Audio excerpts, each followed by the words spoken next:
is a partner at Energy Impact Partners, which I'll say a little bit more about. And he is one of the fund managers that we at Carbon Equity are most excited about, because if anybody is investing and working at the absolute cutting edge of climate technology, it's Shayle Kann with the Energy Impact Partners Fund. So therefore, I think he will have an incredibly interesting story. To intro Shayle, Shayle is as I mentioned, a partner at Energy Impact Partners. EIP, for short, is a $2 billion venture capital firm. And it is backed by some of the world's largest utilities and energy companies, which is super cool because that network of energy companies provides a platform for any company that they invest in, making sure that it's not only innovation, but it's also uptake and scaling. So he leads specifically at Energy Impact Partners the efforts in deep decarbonization. So really the frontier of climate tech investing. Shayle is also a non-resident fellow at Columbia University Center on Global Energy Policy. And he's also an entrepreneur. So he founded and built GTM Research, the market intelligence arm of Green Tech Media, which ultimately he led to a successful exit. So he's been an entrepreneur that's actually gone through the whole journey and made it. He emerged on the other side. And Shayle is really a world-renowned expert in terms of energy and climate. He actually has testified at the US Congress. I think you should tell us a little bit more about that, Shayle. He has written and has been published and spoken about in top-tier media such as New York Times, Wall Street Journal, Bloomberg, Washington Post, and many more. And he is a podcast host of a super cool podcast on climate technology and climate investing, which is called Catalyst. Prior to that, it was the Interchange, and just launched the Catalyst podcast. And it's something that I highly recommend you listen to. So enough about me, enough intros. Shayle, happy to give you the floor for a brief intro on yourself and the EIP fund, and then let's dive into the interview. So I'll stop sharing right now and give you the opportunity to share your screen if you want. Great. Thank you so much, Jacqueline and Laura, for having me. Thanks everybody for joining. Excited to do this. As Jacqueline said, I would very much like this to be more of a discussion than a presentation. So please don't hesitate to jump in with questions or comments or things you disagree with me about. I welcome all of them at any point. I'll start before I share my screen with maybe a bit of more background on myself and how I came to where I am now. And then I'll tell you a little bit about what we're working on at EIP. So Jacqueline sort of alluded to this, but my entire career has been dedicated to what we now call climate tech, but at various times in that history, we call it clean tech. And then there was a period when, nobody could decide on what terms we were talking about. But I've dedicated my whole career to understanding how to decarbonize the world using technology. And I did that in a bunch of different ways over the years, but the biggest bulk of that time was, as Jacqueline said, building and running this market intelligence firm called GTM Research, where, our job was to understand what technologies were coming around the corner, particularly in the energy sector, and what the pace of adoption was going to be, what the competitive landscape was going to look like, what the techno-economics were for each of them. And so we were very early to, for example, projecting the cost declines that we've seen today in solar. We're very early to understanding why lithium ion was going to be the dominant battery technology, not just in cars, but on the grid. We were early to looking at things like smart grid and grid edge technologies. So I had built up this skill set over basically a decade of running a team of analysts to try to understand these kind of both macro trends within the energy sector, and then also what does it take for a technology, for a company to go from the lab to true scale, which we've seen now for all of those technologies that I just described. We sold that company, as Jacqueline mentioned, to Wood Mackenzie, which is a big Scotland-based energy data and research firm, in 2016. And I stuck around for about a year after the acquisition, left, and then was on a self-imposed sabbatical. I was trying to learn to surf. I had moved to California recently before that and decided it was time to learn to surf. So I was trying to relax and failing mostly. And I got to meet Hans Kobler, who's the managing partner and founder of Eip, and immediately became really enamored of Eip's model, which is totally unique. I've never seen it anywhere else. And when you're inside it and you see how it actually works, it's extraordinarily powerful. So I've been at Eip for close to 4 years now, and I will tell you what Eip does, and then I'll tell you what we were doing in deep decarbonization. And this time I will actually use slides.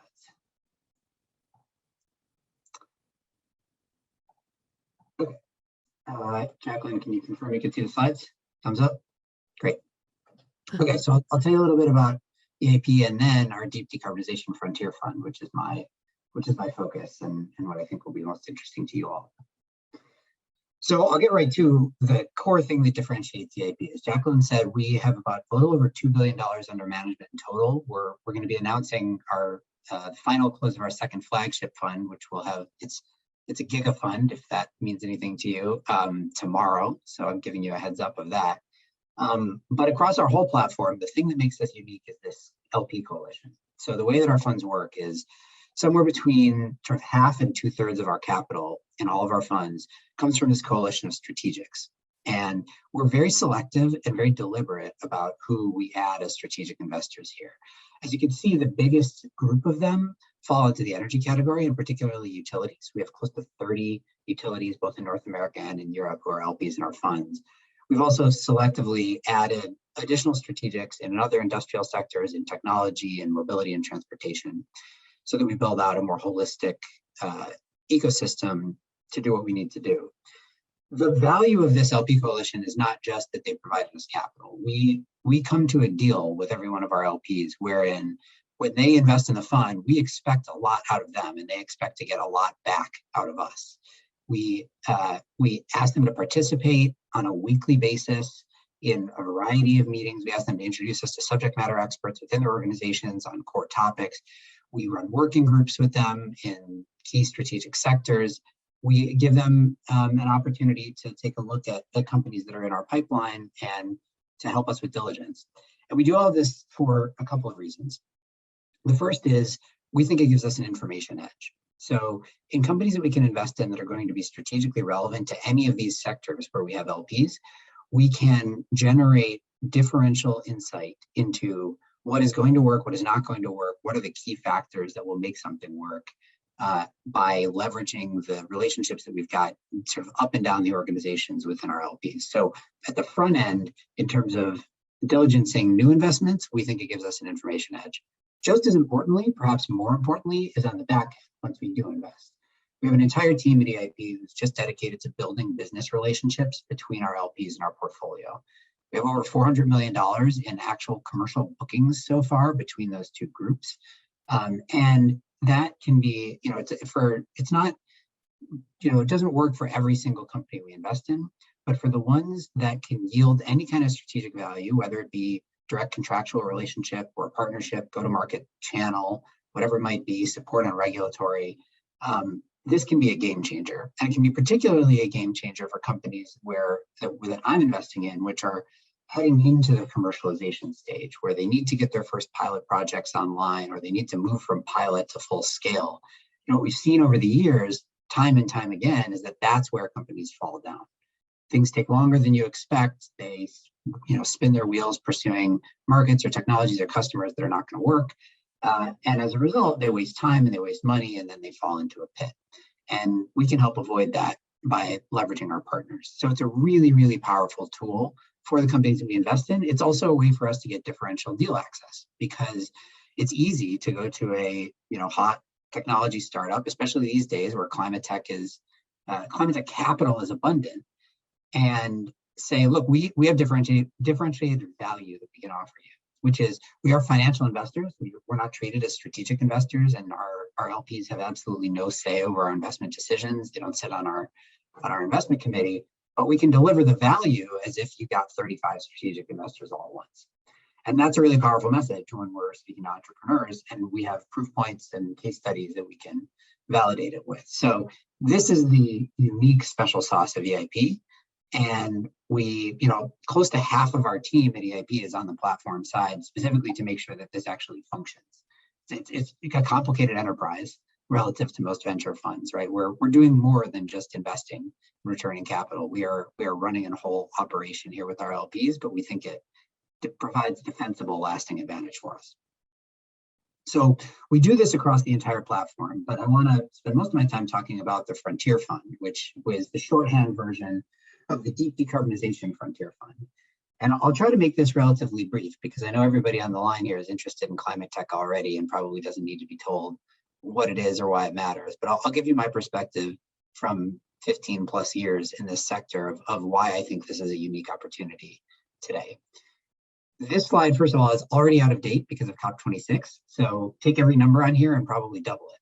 But with that said, our fundamental core belief, the thing that is animated our decision to launch this fund and is driving our investment decisions, is that we believe that there is a broad increasing consensus around the need to reach net zero greenhouse gas emissions by mid-century or earlier.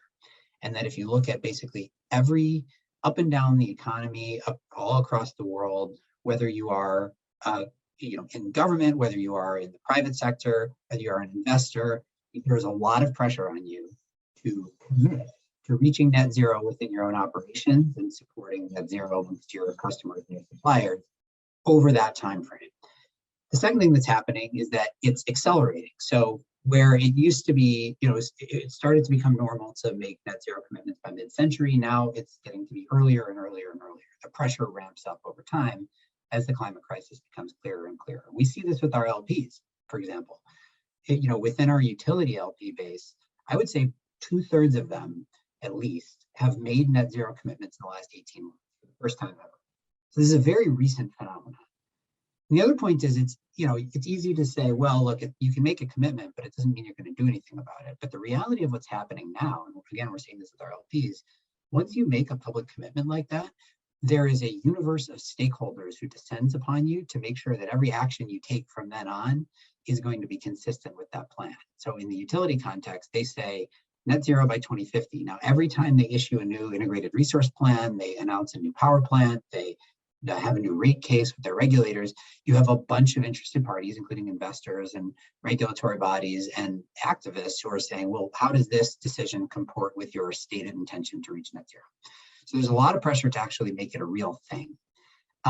What everybody has recognized in the sort of big heavy emitting sectors is that we can't get all the way there. We can't get to net zero with the suite of existing mature commercial technologies that we've got today.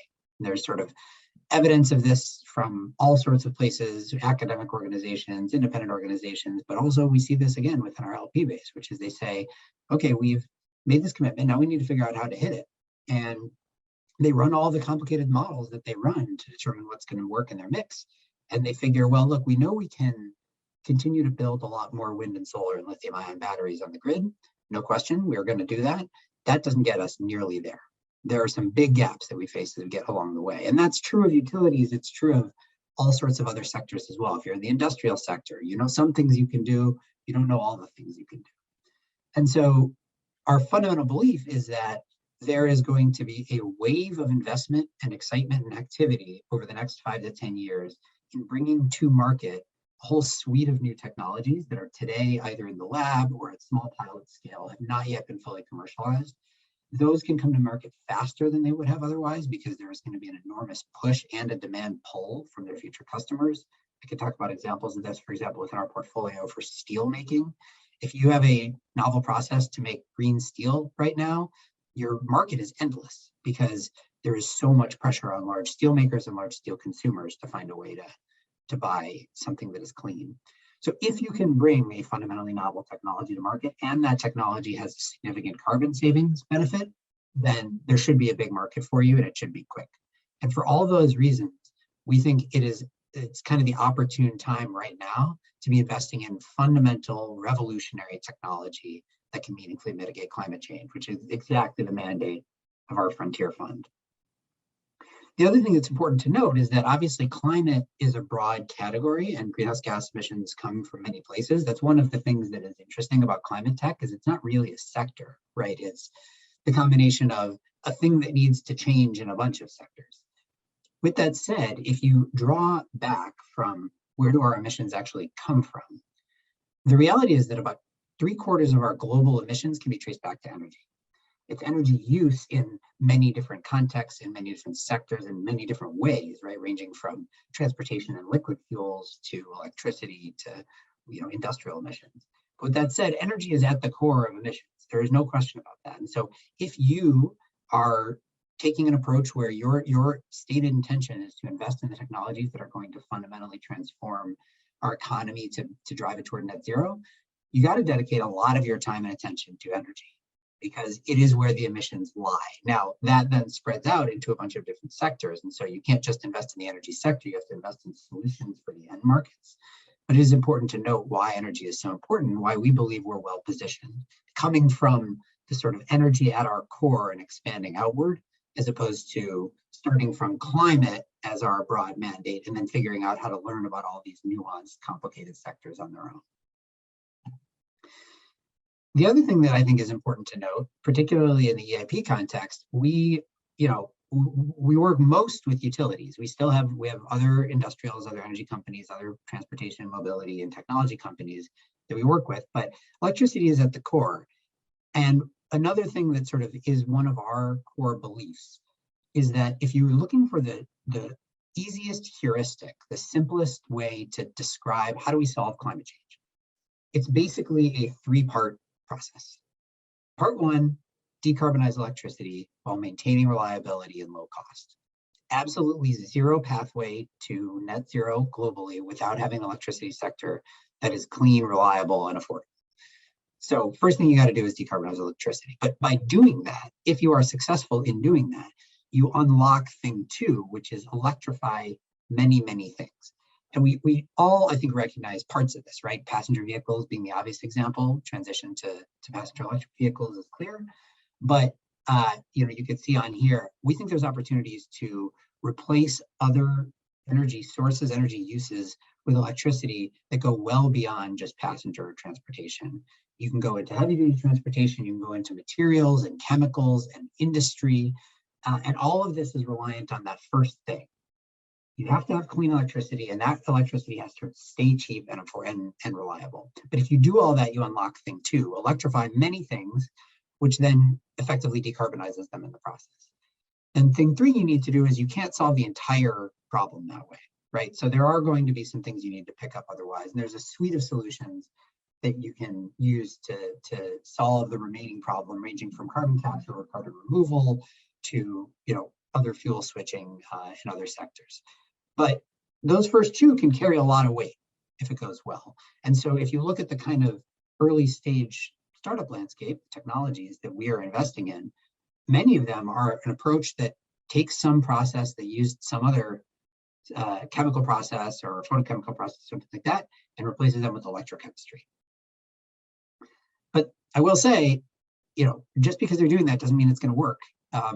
And you have to have a really nuanced view of what kind of electricity prices you're going to be able to get and what capacity factor you need, what the availability will be. And so that's where our expertise in that sector is valuable.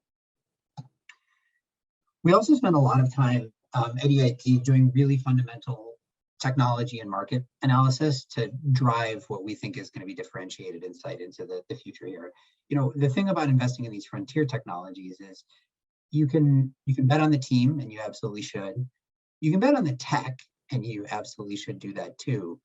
But you got to bet on the market as well. And what's happening here is, for any given major industrial or major emitting sector, there are multiple pathways to decarbonize, more than just are on the screen. And so you have to be able to take a view on not just will this company and this technology work, but is this the pathway that is going to win, or in what cases will it win? And so we do a lot of work figuring out, for example, as this is showing, which sectors are going to be best suited to direct electrification versus clean fuels like hydrogen versus carbon capture or carbon removal. What drives the differences between those things, and what does that tell you about which companies should win where? It affects, for example, I'll talk in a minute about our first investment in hydrogen company, which is called Electric Hydrogen. One of the reasons that we were very excited about them is that their specific vision of what a hydrogen electrolysis technology needs to look like to meet the needs of the market aligned perfectly with ours. And we've spoken to dozens of hydrogen companies for whom that is not true. So we need to have this kind of fundamental view in order to be able to recognize what we think is going to be a big opportunity when we see it.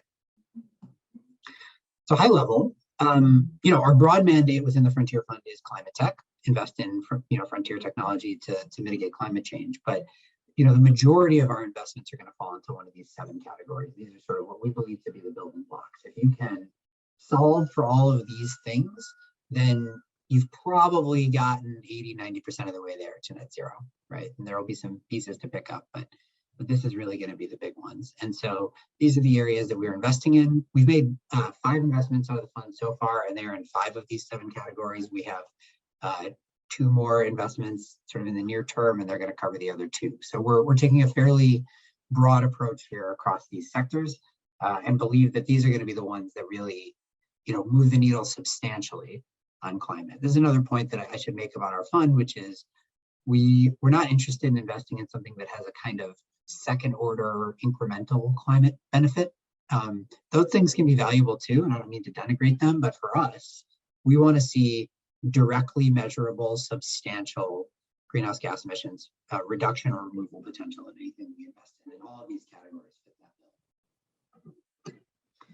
So I'll finish with just giving you examples of some of the companies we have invested in so far, and then I'll stop and we'll take some questions and do some discussion. But just to give you a more specific example, so here's 4. Form was the first company we invested in out of this fund. I could go on for weeks about Form Energy. I think this is going to be, they're going to be one of the biggest energy companies in the world someday. I'm pretty confident. But today, what it looks like is a very long duration battery. It's energy storage that delivers days to weeks to even seasons of storage, which is something that from an economic perspective, not from a technical perspective, but from an economic perspective, lithium ion can never do. Just the economics, fundamental economics will never work. But we need it. Our LPs all recognize this at this point. This is the thing where they said, we know how to get partway there, we don't know how to get all the way there. The biggest gap that they see is as we add more wind and solar to the grid, we can add more lithium ion batteries, but we start to see these differences in generation profiles that occur over longer spans of time. You can easily imagine if you're in a grid where you have high wind penetration and you have 5 days in a row where the wind doesn't blow, what happens then, right? So, or what we're seeing with a lot of our LPs, they have a generation mix. They need to early retire a coal asset, and they need to replace it with something that provides the same capacity value as that coal asset, guarantee of availability, because they need to maintain reliability on the grid. And they basically don't have any options if they can't build new natural gas today, because wind and solar can't provide you, even wind and solar with lithium ion can't provide you that level of capacity value. So Form is the only company that we've found that has the approach that has the potential to actually deliver economic multi-day energy storage, which will be a $1 trillion market someday. Moving down from there, electric hydrogen is the hydrogen company I mentioned. I won't go into too much detail there. They're still largely in stealth, but incredible founding team that is basically the only team that has ever successfully survived over a decade plus the onslaught of low cost, high volume, commoditized Chinese competition. They did it in the solar context. The founders of electric hydrogen were 2 successive CTOs of First Solar, which is the only thin film solar company that has successfully survived to today and actually done pretty well, despite the loss of hundreds of others and the rise of Chinese crystalline silicon in the solar context. The way that these guys were able to do that in the solar context is exactly the approach they're taking to hydrogen. I think that's important because as exciting as hydrogen is, it is important to recognize and appreciate that we're going to see the same thing play out. We're already seeing Chinese electrolyzer gigafactories start to get built. So if you're trying to compete with that, you need to have a really credible story for how you can do that in the long term. We think electric hydrogen does. Nitricity is a really cool one. Fertilizer is a huge problem from a global emissions standpoint. The production of fertilizer, we make, the way that we make nitrogen fertilizer in the world is absolutely insane. We have about 330 Haber-Bosch facilities globally. These things, burn, they emit over 1.5% of global emissions just from those facilities alone. We produce a ton of really dangerous ammonia fertilizer at those facilities, and we ship it all around the world. So farmers end up paying 3 to 5x the factory gate cost of what it would have cost. And we're seeing this right now. Natural gas prices spike, fertilizer prices spike as well. There's fertilizer plant shutdowns in Europe. We're going to see food prices rising globally. It's an absolutely crazy market, not to mention the emissions impact. Nitricity has a novel technology that allows you to produce zero emissions electrified fertilizer near the point of consumption, so at a distributed scale. So it cuts out this entire crazy value chain while simultaneously decarbonizing it. And then finally, Boston Metal. I mentioned before in the steelmaking context, Boston Metal has a technology called molten oxide electrolysis that can directly use only electricity to directly reduce iron to molten steel. You know, the way that we make steel right now is using these coal and coking furnaces. It's 8% of greenhouse gas emissions, single largest source of industrial emissions in the world, really hard to decarbonize. The primary pathway to decarbonize it is hydrogen today, or at least that's where the most attention is going. And that'll work for a part of the market, but you need pretty high grade ore to use hydrogen to reduce steel. And it doesn't really change the fundamental challenges with steelmaking, which is that it's if you want to build a new steelmaking facility, it's huge. It's like a $5 billion capex investment. And so it's tough to turn that stock over quickly. Whereas Boston Metal not only is decarbonized, but the design of their system can be a lot more modular. So instead of a $5 billion capex facility, you can do a $100 million capex facility, get the same cost on the outside, which means it opens up a whole new universe for basically how we can make steel and where we think will allow them to come to market faster. There's another one, like I said, where they're kind of nearing commercialization now. They'll have their first projects online in the next couple of years. And really, if they had them online today, they'd be sold out for a decade. They just need to come to market as fast as possible because there is so much pressure on steel to decarbonize right now. So this is just a sampling of what we've been doing so far in this fund, and have a good pipeline behind that. And with that, I'll stop. Super awesome. Yeah. Great. I'm happy to take any questions. I get so excited about the investments in your portfolio. It's really moving the needle. Well, Shayle, what is the hardest part about your job? Like, what do you find most difficult in, making these investment decisions and figuring out how to move the needle on climate change? I mean, honestly, the hardest part about my job is saying no to entrepreneurs. I'm sure that's the hardest part about basically every investor's job. It's no fun to do that, but it's particularly no fun to do that in this context for two reasons. One is, everyone we are talking to is trying to solve the problem that we think is the most important problem in the world. And it's tough to say, I don't think your solution to that is going to work, but I really appreciate that you're also trying to do it. And the second reason is that, as I said before, we draw pretty fundamental conclusions about which pathways we think have merit, which do not. Yeah. It's difficult to turn down an entrepreneur by saying, look, we just don't think you're taking the right approach to this problem. Fundamentally don't think that this technological pathway is going to win in this sector, because that's sort of a you can't change that, really. So that's easily the most difficult part of the job, but a necessary one. I can imagine. And Shayle, you invest in early stages, frontier technology, so there's extremely little information or track record on what does and does not work, also in terms of like what technological pathways should we be betting on. How do you make your investments decisions? How do you pick what you think are the winners? There's a lot that goes into it, right? I think we start by having ready minds, and the way that we get ready minds is that we do, as I said, a lot of fundamental analysis and research on our core strategic sectors, so that we're smart when we come into a first conversation with a company and we already know what the big questions are and what our view is on their space. So we're not coming in fresh, right? It's a big distinction between us being very focused versus generalist funds that are saying, well, we also do climate now. We know what we're looking for. We also built up, we have a fairly robust diligence process and team, so we can leverage our LPs where there is relevant expertise. And we've had a bunch of examples where that's driven our investment decisions in both directions. We also built up an internal technical focused diligence team because these are inherently technology investments that we are making. And we need to understand, do they have a good technical approach?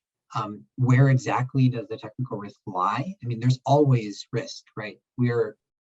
intentionally taking technology risk because we think that's where we can generate the most alpha if we can understand it best. So the key thing for us is to understand what exactly is the technological risk, and what proof points are there that it's overachievable, can be overcome. So a good example of that would be, we have a director of technology, Dr. Greg Teal, who leads a lot of that with us, along with our CTO, Michael Weber, who's the former CTO of Engie. And they do a lot of techno-economic analysis. So we'll look at a company, we'll build a model of what the economics of their process look like on paper, and then we'll understand in great detail where the sensitivities lie. So what are the things that are going to make or break the economics here? Once we understand that, then we can go do a bunch of additional research and try to figure out, well, are there proof points in the lab or other companies or other sectors where we know that this company can hit this cycle life on their sorbent or whatever it's going to be. And if we can't find that, that tells us it's a substantial technology risk. So we do a lot of that kind of work to not de-risk, because you can't de-risk it, but to make sure that we have a very clear view on exactly where the risk lies and what needs to be done to overcome them. So those two things in combination make us feel like we're at least clear on the bets that we're taking when we're taking them. Yeah, exactly. Investors often look at sort of several criteria, like team, product or technology, markets. Like, what to you is the number one most important thing about the companies that you invest in? Is that team, technology, or market size? Well, I do like the 4 T's, which is team, TAM, tech, and timing. Those are sort of my North Star. Those are the 4 things that we are investing in. I think of those 4, if you're asking me to pick, team is probably the most important. Everybody says that. One of the reasons that it is true in this sector in particular is that almost every company that we invest in here, if they're going to be successful, they're going to need to raise a lot more capital, realistically. And so we need to have a management team that is going to be capable of doing that is going to be able to attract great talent, be able to galvanize and mobilize a lot of resources, because these are sort of big industries that we are trying to tackle, often legacy industries. So the team really does matter a lot to us. But I put it a notch above the other 3, but the other 3 are very important, right? TAM, tech, and timing. And timing is one that people I don't think often included in that, but it is really important. And we've seen that be, there's lots of companies now that I find really fascinating who are pursuing an approach that was like a big failure a decade ago. And now might be the right time. You can just take some of those companies, if you had put them today instead of 10 years ago, they might have worked.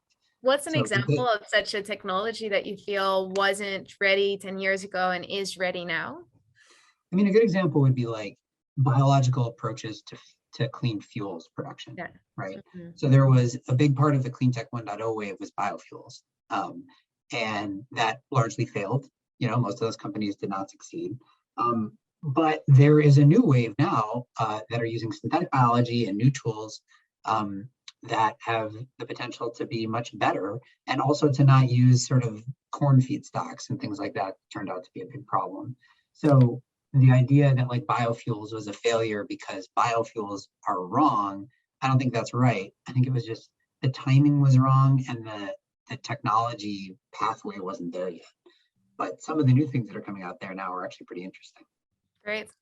Let me take a question from the audience, and a reminder to the audience, feel free to post any questions you have in the Q&A. And you can also upvote questions in the Q&A. So here's a question by Tamara. In Bill Gates' book, he talks a lot about identifying the biggest bottlenecks. And so, for example, cement versus waste circulation. And he argues then that we should solve for those biggest bottlenecks, cement, steel, like the hard to decarbonize sectors. Do you and how do you identify the bottlenecks at Energy Impact Partners, and how do you measure the acceleration of the impact by the companies that you invest in? So what are the key bottlenecks that you have identified that you think are worthy investment themes? And how do you accelerate the impact of these companies? I think bottlenecks is an interesting way to think about it.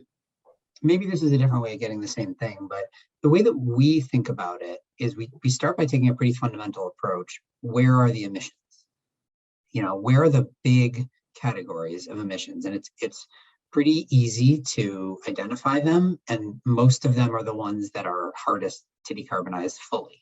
Yeah. Right. So it is power, transportation, steel, cement, chemicals, right? Like you can just basically list all of that off. And so those are core strategic areas for us. The question of how do you then solve for those bottlenecks, I think, is a combination of sort of two things that need to happen simultaneously. One is, you can call it sort of process improvement. So there's fairly significant, albeit somewhat incremental gains that can be made in basically every one of those sectors with technologies that are basically ready today. So in the power sector, I mentioned, kind of renewables and lithium ion. In, say, the industrial sectors, there's a lot you can do to just optimize resource use and recycling. Invest in a battery recycling company, for example. That gets you part of the way there, but it's not going to get you all the way there. And the benefit of it is that it's pretty immediately deployable and doesn't require stock turnover. The biggest bottleneck in a lot of these sectors is that the assets that we need to replace, the dirty assets, have long lifetimes. So again, the steelmaking context, for example, we're excited about Boston Metal, and ultimately they can decarbonize all of steelmaking, but it means we got to shut down all of the existing steelmaking to do so. So that's going to take a long time. So there's sort of there's the let's make all the incremental gains we can make right now, while simultaneously trying to sort of turn over the stock of this stuff as fast as possible. I don't know if that exactly answered the question, but that's sort of how I think about it. Definitely. Another question from Oliver Jacob. I think a question that is on the mind of a lot of people. We see a lot of excitement about climate tech and sort of the opportunity of climate investing. At the same time, and you see a lot of also generalist funds moving into the climate space. What do you see happening in valuations? Do you see too much capital chasing opportunities? And is that a good thing, or might that lead to inflated expectations followed by disappointments? I think sort of both, in that I think, first of all, I don't think there is an overabundance of capital in climate tech. I don't think we're anywhere near an overabundance of capital in climate tech. Like, fundamentally, if climate tech is about decarbonizing the global economy, this is a tens of trillions of dollars opportunity. The scale dwarfs the scale of every other venture backable sector in the world, just by the magnitude of the capital that is going to be mobilized to make the change. So I don't fear the fact that there's a lot of new capital chasing the space. What I will say is that the supply-demand balance in the venture context is a bit out of whack, because there's been a lot of new capital that's flown into the space. And while there is a lot of new early stage activity, it takes a while for that to kind of flow through. So it is true the valuations are getting bid up a lot, and companies are raising with less proof points, and all of that is totally true and concerning. So I do think that there's a likelihood that there are going to be some blowups. I think they're not going to come mostly tomorrow because there's so much new capital flowing into the sector. So it's still going to be easy for companies to raise their next round for a little bit longer, at least. But inevitably, the music is going to have to slow, if not stop, at some point. I don't worry so much about a repeat of the last cycle, though.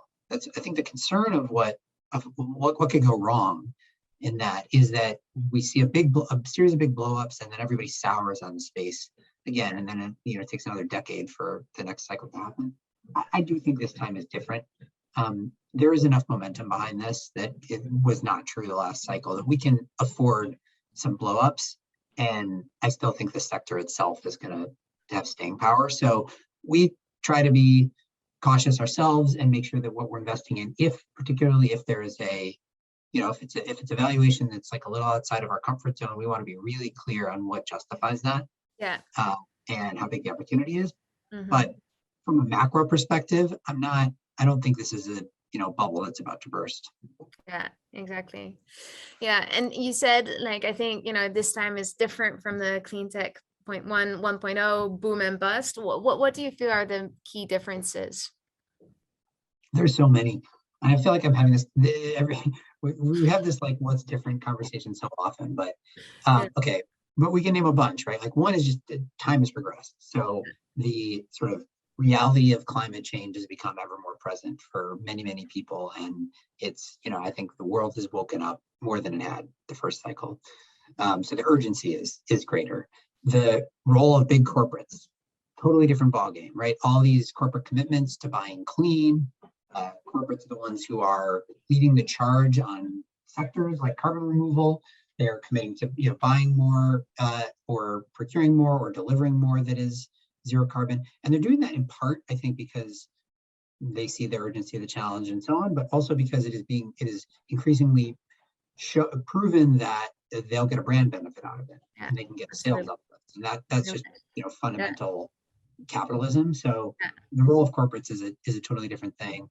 And then also the sort of what we've learned. The first cycle happened. That's the other difference between that and this one. So there's a lot that we learned from that, but what to watch out for. I talked about Chinese commoditized high volume competition. Like there are some sectors in climate tech where that is a likely outcome, and we need to be really clear-eyed about it in order to invest well here. Yeah, great. Which is a great thing from an overall impact point of view, but indeed from a company business model point of view, it's something definitely to watch out for. Great question here from Josh Wasserman. He says, in one of your interviews on the Interchange, he talked about the Mr. Burns test, referring to how many climate tech investors will only invest in solutions that can be profitable on their own versus relying on regulatory support to create demand. Given the level of net zero commitments from industry and investors over the last year, do you think that climate tech startups in the US or perhaps globally can profitably scale in the absence of effective, comprehensive government legislation? Well, let me clarify the Mr. Burns test to start and then answer the question. So the Mr. Burns test, for anyone who has not watched The Simpsons, this is a reference to The Simpsons. Mr. Burns is the evil guy on The Simpsons who would never do anything that doesn't benefit him directly. And so the Mr. Burns test in the context of a startup or a climate tech startup is basically the notion that you shouldn't invest in anything that doesn't, that Mr. Burns would not buy, right? In other words, don't bet on altruism. Don't bet on anybody buying anything just because of climate. And what I said, I think, in that podcast is actually, I don't think it's always true. I think it's becoming clear that there are some things in some sectors that you can gain a premium, you can charge a premium if you are zero carbon, just as you could charge a premium if you're organic in the food context, right? So it's not true everywhere, and it's a little scary from an investor perspective to bet on that in the long term. So the way that I think, and this relates to government regulation in the sense that like government can buy down the green premium so that this isn't a relevant question. If you subsidize whatever the product is down to cost parity, then you'll pass the Mr. Burns test even if you wouldn't on your own. My view is that, at least in some of these sectors, you can start to scale without passing the Mr. Burns test. Not in every sector, right? But steel is a good example, or a lot of consumer, things that end up in consumer products. There is enough of a burgeoning, or carbon removal, which is an entire sector that does not pass the Mr. Burns test, right? None of it would. You can get to a certain scale, I think, without needing substantial government support or needing to sort of stand on your own 2 feet. But it's not going to get you to the promised land. So if you want to build a really big business, you need to have a pathway to cost competitiveness or cost advantage, or you need to bank on big government support. Otherwise, you're going to get hit. You're not going to be a $0 business, but you're never going to get the really big outcome that you'd like, either from an emissions or capital perspective. How much difference does it make who the president is in the US for you and for for EIP? We decided to launch the Frontier Fund before the election in the US and would have launched it either way, and I think it would have worked either way. But you can think of sort of what's happening, what may happen now in the US and from a legislative perspective is sort of icing on the cake from our perspective, just purely from an investment perspective, not speaking to my political views or anything like that. I think everything we're investing in should work without substantial legislation, but if the Build Back Better plan passes in its current form, it's going to be transformative to numerous companies in our portfolio. Exactly. Cool. Question from Cor Pusiat. He says, I'm a business developer at Vattenfall for the fossil-free business. And he is asking, what is approximately the addressable market of megatons or gigatons of carbon equivalents that EIP's investments are expected to draw down in the coming years and for the coming 10 years? Yeah, so it's a good question. We have deliberately, so I know there's, for example, Breakthrough Energy Ventures, they set this specific floor, which is 0.5 gigaton of potential CO2 abatement. We deliberately did not do that for two reasons. One is there's a lot, I mean, 0.5 gigaton is big, right? We emit 50 gigatons globally. And there's a lot that needs to be done that falls into like the 100 megaton to 500 megaton category that we think is important. So we didn't want to restrict ourselves in that way. And the second reason is that realistically, a lot of the math that goes into those types of calculations, you know, it's a model, you can put in the inputs that you want to get the outputs that you want. And I think it's a bit of navel gazing sometimes to try to be really precise, particularly for these companies that are early stage and haven't proven out what they're doing. So we're trying to take big swings that can certainly be measured in the hundreds of megatons, if not in the gigatons, directly. And you know, you can look at everything that we invested in. Like, we have to make a clear case this is going to have a meaningful impact on CO2 reduction removal. But I at least think that it's distinctly unhelpful to attach a specific number to it when what you're looking at is a company that doesn't have a product yet, right? Yeah. Where you just don't know what the number is going to be. Yeah, exactly. Cool. Thank you. Another great question by Adam Ross. Adam says, Shayle, I take your point on there is perhaps not sufficient capital for climate, but what is the biggest risk to your portfolio holdings? Climate tech is clearly on trend, but could incumbents pivot quicker than expected, e.g. oil majors becoming carbon extraction storage businesses, for example? I think oil companies will become carbon extraction and storage businesses. You know, we haven't invested in a lot in that space yet. We have one carbon capture company that's in the late stage pipeline we'll probably invest in. I mean, I think the likelihood is there's going to be some M&A there. So those are some exit opportunities for companies, both in our portfolio and others. I think, you know, oil and gas companies they exist on a spectrum. They're not one monolithic thing. And so some of them are very aggressive in trying to pursue energy transition and decarbonization business models. Shell, Total, Equinor, some of those particularly European majors. And then there are others on the other side, like Exxon, that are well behind, but are starting to ramp up themselves.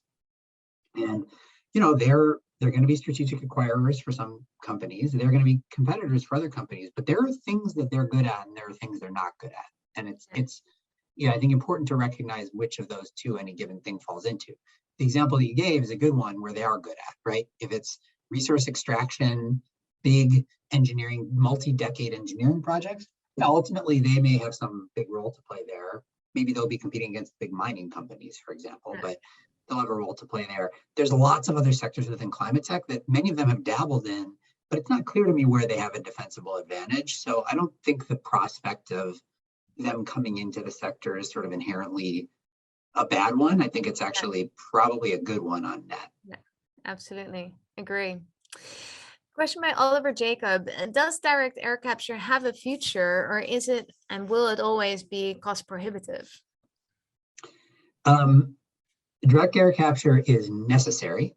Yeah. And I think that's what's driving the excitement around it, is that there's been, you know, increasing recognition that we're going to have it.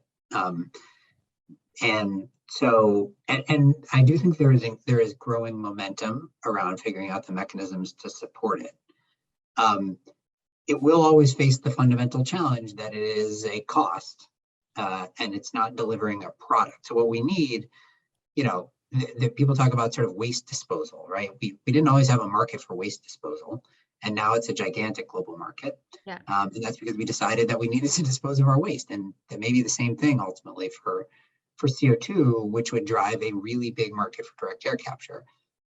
With that said, we haven't made an investment in direct air capture yet. Not to say that we wouldn't, but you know, one of the challenges there is that sort of if it works, it's a commodity market. And so, you know, what is it going to take for you, the company that's developing a direct air capture company, to get to meaningful commercial scale? What do you need in the interim? And then how are you going to win in the long term in what is hopefully going to be a very big, very commoditized market? So we're looking for sort of differentiated approaches there beyond just, well, we think our capture medium is cheaper than carbon engineering's or whatever it might be. But the short answer is I'm hopeful there will be a very big market for direct air capture. I don't think it's a guarantee. Exactly. You spoke about timing. Do you see any technologies that you see currently being super hot and receiving a lot of investment where you think just, it's too early, the time is not yet, and that technology is not yet ready?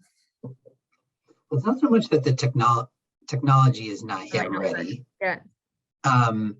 But they're the ones where there are big timing questions. So direct air capture would be an obvious one, where it's like, we need $1 trillion carbon removal global market by 2050. But are we going to have a steady incremental increase in the market size between now and then? I don't know. So that's one where sort of timing, I do think, is a factor, and it affects how we think about the sort of capital needs and scale-up requirements of companies we look at. Another one that's, we actually have invested in. We invested in one nuclear fusion company. And the more that we've learned about nuclear fusion, the more excited we are about it, actually. But it's also a market that has a big timing risk in sort of two ways. One is, I think we're going to see a company or two companies, maybe three companies reach energy break even, U=1, which has been the kind of initial holy grail of fusion within the next 3 years or so. So we're going to see some like big splashy announcements out of that market. But going from there to a commercial scale power plant that is delivering economic power is another whole order of magnitude of a challenge. And so I think the risk in that market is, we get to this Q=1 thing, these companies become valued at like tens of billions of dollars easily, right? But then sort of reality sets in that going from Q=1 to Q=10 and building an economic power plant is like a whole different thing. So part of the reason we invested in the one that we invested in is that not just that they're going to be the first to reach energy break even, but we think they actually have the system that can deliver cheap power in the long term, which is a whole other thing. So that's another sector where like there are billions of dollars flowing into it right now for good reason, but timing will be an issue. Exactly. Cool. I'll finish off with one last question. What's your favorite portfolio company or favorite investment you've done, and why? There's nothing worse than asking an investor to pick amongst all their babies.